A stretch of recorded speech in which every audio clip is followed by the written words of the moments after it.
Welcome to the daily message for this Saturday, May 2nd. Today is the feast of Saint Athanasius. Athanasius lived during the 4th century. He was a bishop from Alexandria in Egypt. He's most well known for being a major influence at the Council of Nicaea, where he engaged in debate with the priest Arius.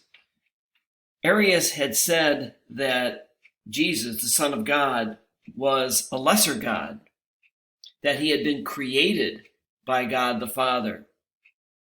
And Athanasius disagreed vehemently with that belief.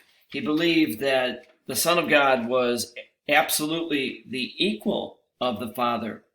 And the arguments of Bishop Athanasius won the day at the Council of Nicaea, and we can see that reflected in the words of the Creed, the Nicene Creed, where it says that we believe in Jesus Christ, the only Son of God, eternally begotten of the Father.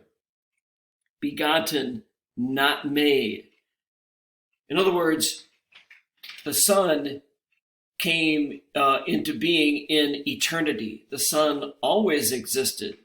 There was not a time when the Son did not exist, and therefore the Son is God and absolutely the equal of God the Father.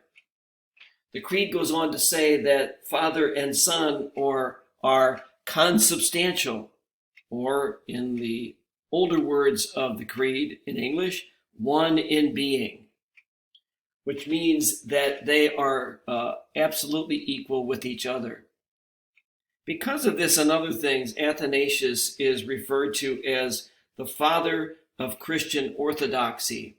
It is he who is one of those who helped to shape the Christian Catholic belief system as we know it today.